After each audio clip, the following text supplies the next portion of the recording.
ഇന്ത്യയിലെ ആദ്യത്തെ സ്വകാര്യ ഓർബിറ്റൽ റോക്കറ്റ്. ഇന്ത്യയിലെ ആദ്യത്തെ സ്വകാര്യ ഓർബിറ്റൽ റോക്കറ്റ് വിക്രം 1 ആണ് ഇന്ത്യയിലെ ആദ്യത്തെ സ്വകാര്യ ഓർബിറ്റൽ റോക്കറ്റ്. വിക്രം 1 വിക്ഷേപിച്ചത് എന്നാണ്? 2026 ജൂലൈ 18. 2026 ജൂലൈ 18 വിക്രം 1 വിക്ഷേപിച്ചത്. July 18 2026 July 18 Satish Dhawan space സെന്ററിൽ നിന്നാണ് വിക്രം 1 വിക്ഷേപിച്ചത്. സതീഷ് ധവാൻ സ്പേസ് സെന്ററിൽ നിന്നാണ് വിക്രം 1 രൂപകൽപ്പന ചെയ്തത്. ആരാണ്? ഹൈദരാബാദിലെ ബഹിരാകാശ വിക്ഷേപണ സ്ഥാപനമായ സ്കൈ റൂട്ട് എയ്റോസ്പേസ് ആണ്. സ്കൈ റൂട്ട് എയ്റോസ്പേസ് ആണ് വിക്രം 1 രൂപകൽപ്പന ചെയ്തത്. അപ്പോൾ ഇന്ത്യയിലെ ആദ്യത്തെ സ്വകാര്യ ഓർബിറ്റൽ റോക്കറ്റ് ആണ് വിക്രം 1. ഉപഗ്രഹങ്ങളെ ബഹിരാകാശത്ത് എത്തിക്കാൻ വേണ്ടിയിട്ട് ഇന്ത്യ നിർമ്മിച്ചിട്ടുള്ള റോക്കറ്റ് ആണ് വിക്രം 1. വിക്രം 1 വിക്ഷേപിച്ചത് 2026 ജൂലൈ 18 എവിടെ നിന്നാണ്? ശ്രീഹരിക്കോട്ടയിലെ സതീഷ് ധവാൻ സ്പേസ് സെന്ററിൽ നിന്നാണ് വിക്രം 1 രൂപകൽപ്പന ചെയ്തിട്ടുള്ളത്. ഹൈദരാബാദിലെ ബഹിരാകാശ വിക്ഷേപണ സ്ഥാപനമായ സ്കൈ റൂട്ട് എയ്റോസ്പേസ് ആണ്. അപ്പൊ ഇത്ര കാര്യങ്ങൾ പഠിച്ചു വെക്കുക. കേരളത്തിലെ ആദ്യത്തെ ശാസ്ത്രീയ മണ്ണിടിച്ചിൽ മുന്നറിയിപ്പ് കേന്ദ്രം സ്ഥാപിതമാകുന്നത്. കേരളത്തിലെ ആദ്യത്തെ ശാസ്ത്രീയ മണ്ണിടിച്ചിൽ മുന്നറിയിപ്പ് കേന്ദ്രം സ്ഥാപിതമാകുന്നത് എവിടെയാണ്? കണിച്ചാർ ആണ്. കണിച്ചാർ ഏത് ജില്ലയിലാണ്? കണ്ണൂർ ജില്ലയിലാണ് കണിച്ചാർ സ്ഥിതി ചെയ്യുന്നത്. അപ്പൊ കണിച്ചാർ ആണ് കേരളത്തിലെ ആദ്യത്തെ ശാസ്ത്രീയ മണ്ണിടിച്ചിൽ മുന്നറിയിപ്പ് കേന്ദ്രം സ്ഥാപിതമാകുന്നത്. സെൻട്രൽ ബ്യൂറോ ഓഫ് നർക്കോട്ടിക്സ് നടത്തിവരുന്ന ലഹരിവേട്ട പദ്ധതിയാണ് operation Vajra. Central bureau of narcotics നടത്തിവരുന്ന ലഹരിവേട്ട പദ്ധതിയാണ്. ഓപ്പറേഷൻ തൂഫാൻ. എന്താണ് ഓപ്പറേഷൻ തൂഫാൻ? കേരള സംസ്ഥാന സർക്കാരും സംസ്ഥാന പോലീസും സംയുക്തമായി നടക്കുന്ന ലഹരിവേട്ട പദ്ധതിയാണ് ഓപ്പറേഷൻ തൂഫാൻ. ഓപ്പറേഷൻ വജ്ര എന്നത് സെൻട്രൽ ബ്യൂറോ ഓഫ് നർക്കോട്ടിക്സ് നടത്തിവരുന്ന ലഹരിവേട്ട പദ്ധതിയാണ്. ഓപ്പറേഷൻ തൂഫാൻ കേരള സംസ്ഥാന സർക്കാരും സംസ്ഥാന പോലീസും സംയുക്തമായി നടത്തിവരുന്ന ലഹരിവേട്ട പദ്ധതിയാണ്. നിലവിലെ ദേശീയ സുരക്ഷാ ഉപദേഷ്ടാവ് ചോദിച്ചാൽ അജിത് ഡോവൽ ആണ്. എങ്ങനെ ഓർത്തിരിക്കാം? അപ്പോൾ സുരക്ഷയുടെ ഭാഗമായിക്കൊണ്ട് നമ്മുടെ ഇന്ത്യയിൽ നിന്നും എന്തുപേക്ഷിക്കുകയാണ്? Dough soap എന്നോർക്കാം. നമ്മുടെ ഇന്ത്യക്കാരുടെ സുരക്ഷയുടെ ഭാഗമായിക്കൊണ്ട് ഡോവ് സോപ്പ്. ഡോവ് എന്നതിൽ നിന്ന് ഡോവൽ കണക്ട് ചെയ്യാലോ. അപ്പോൾ നിലവിലെ ദേശീയ സുരക്ഷാ ഉപദേഷ്ടാവാണ് അജിത് ഡോവൽ. 2026 നാറ്റോ ഉച്ചകോടിക്ക് വേദിയായത് എവിടെ വെച്ചാണ്? 2026 നാറ്റോ ഉച്ചകോടി നടന്നിട്ടുള്ളത് തുർക്കിയിൽ വെച്ചിട്ടാണ്. തുർക്കിയിലെ അങ്കാറയിൽ വെച്ചിട്ടാണ് 2026 നാറ്റോ ഉച്ചകോടി നടന്നിട്ടുള്ളത്. അപ്പോൾ നാറ്റോ നമ്മൾ കൃത്യമായി തന്നെ കോഡിലൂടെ പഠിച്ചു പോയിട്ടുണ്ട്. ആ ഒരു വീഡിയോയുടെ ലിങ്ക് ഞാൻ ഇവിടെ താഴെ കൊടുക്കുന്നുണ്ട്. നിങ്ങളൊന്ന് ചെക്ക് ചെയ്ത് നോക്കുക കേട്ടോ. വളരെ ഇമ്പോർട്ടന്റ് ആണ്. കൃത്യമായി തന്നെ പഠിച്ചിരിക്കണം. സർക്കാർ സ്കൂളുകളിലും കോളേജുകളിലും കിൻഡർ ഗാർഡൻ മുതൽ KG മുതൽ പോസ്റ്റ് ഗ്രാജുവേഷൻ വരെയുള്ള വിദ്യാഭ്യാസം സൗജന്യമായി പ്രഖ്യാപിച്ച സംസ്ഥാനം. സർക്കാർ സ്കൂളുകളിലും കോളേജുകളിലും കിൻഡർ ഗാർഡൻ മുതൽ പോസ്റ്റ് ഗ്രാജുവേഷൻ വരെയുള്ള വിദ്യാഭ്യാസം സൗജന്യമായി പ്രഖ്യാപിച്ച സംസ്ഥാനമാണ് ഒഡീഷ. ഒഡീഷയാണ് സർക്കാർ സ്കൂളുകളിലും കോളേജുകളിലും കിൻഡർ ഗാർഡൻ മുതൽ പോസ്റ്റ് ഗ്രാജുവേഷൻ വരെയുള്ള PG വരെയുള്ള വിദ്യാഭ്യാസം സൗജന്യമായി പ്രഖ്യാപിച്ച സംസ്ഥാനം. അപ്പൊ നമുക്ക് എങ്ങനെ ഓർത്തിരിക്കാം? അപ്പൊ വിദ്യാഭ്യാസത്തിന് കാശ് ഉണ്ടാക്കാൻ വേണ്ടിയിട്ട് എന്താണ് നമ്മുടെ രക്ഷിതാക്കൾ ഒരുപാട് ഓടാറുണ്ട് അല്ലെ? ഓടുക. അപ്പൊ ഇനി എന്താണ് അതിനു വേണ്ടി ഇങ്ങനെ ഓടേണ്ട ആവശ്യമില്ല അല്ലെ?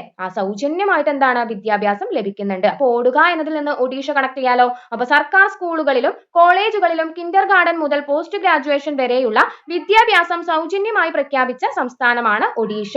നിലവിലെ കരസേനാ മേധാവി ചോദിച്ചാൽ ആരാണ്? Lieutenant general Dheeraj Seth. നിലവിലെ കരസേനാ മേധാവിയാണ് ധീരജ് സേത്ത്. നമുക്ക് എങ്ങനെ പഠിച്ചു വെക്കാം? അപ്പൊ കരസേന എന്ന് പറയുമ്പോൾ കരയിൽ എപ്പോ വേണമെങ്കിലും എന്താണ്? കരയിൽ എപ്പോ വേണമെങ്കിലും യുദ്ധം സംഭവിക്കാം. അതുകൊണ്ട് തന്നെ എന്തായിരിക്കണം?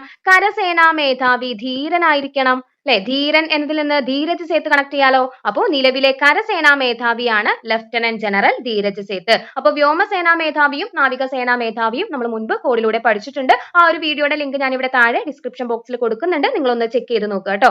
ലോകബാങ്കിൽ ഇന്ത്യയുടെ എക്സിക്യൂട്ടീവ് ഡയറക്ടറായി നിയമിതനായത് ആരാണ്? നീൽകാന്ത് മിശ്രയാണ്.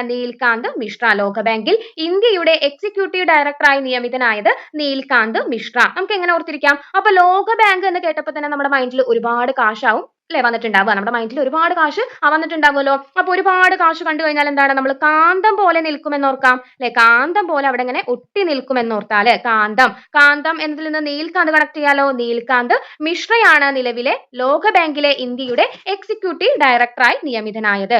വിഴിഞ്ഞം അന്താരാഷ്ട്ര സീപോർട്ട് ലിമിറ്റഡിന്റെ പുതിയ മാനേജിംഗ് ഡയറക്ടർ. വിഴിഞ്ഞം അന്താരാഷ്ട്ര സീപോർട്ട് ലിമിറ്റഡിന്റെ പുതിയ മാനേജിംഗ് ഡയറക്ടർ ചോദിച്ചാൽ അത് ജെറോമിക് ജോർജ് ആണ്. ജെറോമിക് ജോർജ് നമ്മൾ എങ്ങനെയാ പഠിച്ചിരുന്നത്? അപ്പൊ വിഴിഞ്ഞം അന്താരാഷ്ട്ര സീപോർട്ടിൽ എങ്ങനെയാണ് സെറാമിക് കൊണ്ട് എന്ത് ചെയ്തു? സെറാമിക് കട്ടകൾ പതിച്ചു എന്നോർത്തു. സെറാമിക് കട്ടകൾ. അപ്പൊ സെറാമിക് എന്നതിൽ നിന്ന് ജെറോമിക് കണക്ട് ചെയ്യാലോ. വിഴിഞ്ഞം അന്താരാഷ്ട്ര സീപോർട്ട് ലിമിറ്റഡിന്റെ പുതിയ മാനേജിംഗ് ഡയറക്ടറായി നിയമിതനായത് ജെറോമിക് ജോർജ് ആണ്. ജെറോമിക് ജോർജ്. നമ്മൾ എങ്ങനെ ഓർത്തത്? വിഴിഞ്ഞം അന്താരാഷ്ട്ര തുറമുഖത്തിൽ സെറാമിക് കട്ടകൾ വിരിച്ചു എന്നോർത്തു. സെറാമിക് ജെറോമിക് പ്രൊനൗൺസിയേഷൻ കണക്ഷൻ വെച്ചിട്ട് നമുക്ക് ഓർത്തിരിക്കാം. കേരളത്തിന്റെ നിലവിലെ ചീഫ് സെക്രട്ടറി ആരാണ്? ബിശ്വനാഥ് സിൻഹയാണ്. PSCയിൽ മുൻപ് ചോദിച്ചിട്ടുണ്ട്. കറന്റ്ലി വന്നിട്ടുള്ള ഒരു ചേഞ്ച് ആണ്. അപ്പോൾ കൃത്യമായി തന്നെ പഠിക്കുക. കേരളത്തിന്റെ നിലവിലെ ചീഫ് സെക്രട്ടറി ആണ് ബിശ്വനാഥ് സിൻഹ. എത്രാമത് ചീഫ് സെക്രട്ടറി ആണ്? 51ാമത് ചീഫ് സെക്രട്ടറി ആണ് ബിശ്വനാഥ് സിൻഹ. അപ്പോൾ ചീഫ് സെക്രട്ടറി എന്ന് പറയുമ്പോൾ നമ്മുടെ മുഖ്യമന്ത്രിയുടെ ഉപദേശകനാണ്. അപ്പോൾ എങ്ങനെയായിരിക്കണം? വിശ്വസ്തനായിരിക്കണം എന്നോർക്കാം. വിശ്വസ്തൻ അല്ലെ. വിശ്വസ്തൻ എന്നതിൽ നിന്ന് ബിശ്വനാഥ് എന്ന് കണക്ട് ചെയ്യാലോ. ബിശ്വനാഥ് സിൻഹ നമ്മുടെ മുഖ്യമന്ത്രിയുടെ ഉപദേശകൻ. അദ്ദേഹത്തോട് എങ്ങനെയായിരിക്കണം? നല്ല വിശ്വസ്തനായിരിക്കണം എന്നോർത്താൽ ബിശ്വനാഥ് സിൻഹയാണ് നിലവിലെ ചീഫ് സെക്രട്ടറി. കേരളത്തിന്റെ നിലവിലെ ചീഫ് സെക്രട്ടറി ആണ് Biswanath Sinha. National statistical commission ചെയർമാനായി നിയമിതനായത്. നാഷണൽ സ്റ്റാറ്റിസ്റ്റിക്കൽ കമ്മീഷൻ ചെയർമാൻ ചോദിച്ചാൽ അത് ഡോക്ടർ സൈബൽ ചത്തോപാധ്യായാണ്. ഡോക്ടർ സൈബൽ ചത്തോപാധ്യായ. നമുക്ക് എങ്ങനെ ഓർത്തിരിക്കാം? അപ്പൊ സ്റ്റാറ്റിസ്റ്റിക്കൽ എന്ന് പറയുമ്പോൾ കമ്പ്യൂട്ടർ ഒക്കെ ആയിട്ട് കണക്ട് ചെയ്യാം. നമ്മൾ കണക്കുകളൊക്കെ രേഖപ്പെടുത്തുന്നത് കമ്പ്യൂട്ടറിലാണ്. അപ്പൊ കമ്പ്യൂട്ടർ എന്ന് പറയുന്നത് എന്താണ്? സൈബറുമായി ബന്ധപ്പെട്ടതാണ്. സൈബർ എന്നതിൽ നിന്ന് സൈബൽ കണക്ട് ചെയ്യാലോ. അപ്പോ നാഷണൽ സ്റ്റാറ്റിസ്റ്റിക്കൽ കമ്മീഷൻ ചെയർമാൻ ചോദിച്ചാൽ സൈബൽ ചത്തോപാധ്യായാണ്. 2026 പി കേശവദേവ് സാഹിത്യ പുരസ്കാര ജേതാവ്. 2026 പി കേശവദേവ് സാഹിത്യ പുരസ്കാര ജേതാവ് ചോദിച്ചാൽ രണ്ടുപേരാണ്. തങ്കം സുബ്രഹ്മണ്യം, സുഭാഷ് ചന്ദ്രൻ. 2026 പി കേശവദേവ് സാഹിത്യ പുരസ്കാര ജേതാക്കൾ ആരൊക്കെയാണ്? തങ്കം സുബ്രഹ്മണ്യം, സുഭാഷ് ചന്ദ്രൻ ആണ്. അപ്പോൾ നമുക്ക് ഇങ്ങനെ ഓർത്തിരിക്കാം. അപ്പോൾ പി കേശവദേവ് എന്ന് പറയുമ്പോൾ നമ്മുടെ മൈൻഡിൽ വന്നിട്ടുണ്ടാവുക അദ്ദേഹത്തിന്റെ പ്രശസ്തമായ നോവലാണ് ഓടയിൽ നിന്ന് എന്ന അദ്ദേഹത്തിന്റെ നോവല് കണക്ട് ചെയ്ത് പോവാം. അപ്പൊ ഓടയിൽ നിന്ന് എന്താണ് ലഭിച്ചത്? ചന്ദ്രനെ പോലെ തിളങ്ങുന്ന തങ്കം എന്നോർക്കാൻ. ചന്ദ്രനെ പോലെ തിളങ്ങുന്ന തങ്കം. അപ്പൊ ചന്ദ്രൻ എന്നതിൽ നിന്ന് സുഭാഷ് ചന്ദ്രൻ കണക്ട് ചെയ്യാം. തങ്കം എന്നതിൽ നിന്ന് തങ്കം സുബ്രഹ്മണ്യവും കണക്ട് ചെയ്തു പോവാം. അപ്പൊ 2026 പി കേശവദേവ് സാഹിത്യ പുരസ്കാര ജേതാക്കൾ ചോദിച്ചാൽ തങ്കം സുബ്രഹ്മണ്യവും സുഭാഷ് ചന്ദ്രനുമാണ്. അപ്പൊ നമ്മൾ എങ്ങനെ ഓർത്തു? പി കേശവദേവിന്റെ പ്രശസ്തമായ നോവൽ കണക്ട് ചെയ്തു. ഓടയിൽ നിന്ന് ചന്ദ്രനെ പോലെ തിളങ്ങുന്ന തങ്കം ലഭിച്ചു.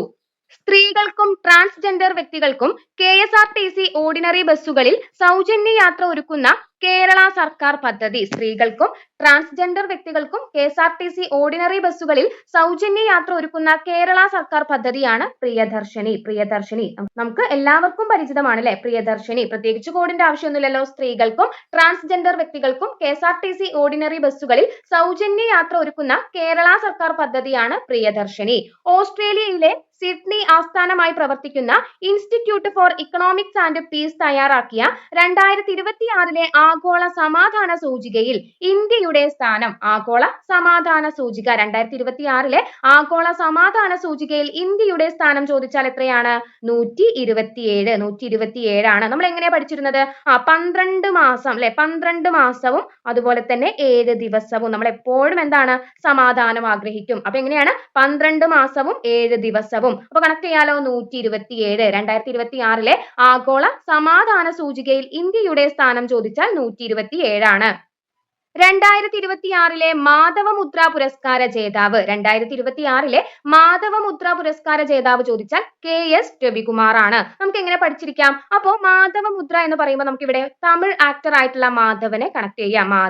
മാധവൻ എന്താണ്? മുദ്രകൾ കാണിക്കുകയാണ്. ആരോടാ മുദ്ര കാണിക്കുന്നത്? തമിഴ് ഫിലിം ആക്ടർ ആയിട്ടുള്ള ജയം രവി അല്ലെ. ജയം രവി എന്നതിൽ നിന്ന് രവികുമാർ കണക്ട് ചെയ്തൂടെ? ജയം രവി. അപ്പോൾ മാധവൻ തന്റെ സുഹൃത്തായിട്ടുള്ള ജയം രവിയോട് മുദ്രകൾ കാണിക്കുകയാണ്. എന്തിനാണ്? രണ്ടുപേരും പോലീസ് കേസിൽ അകപ്പെട്ടു എന്ന് ഓർക്കാം. Police case.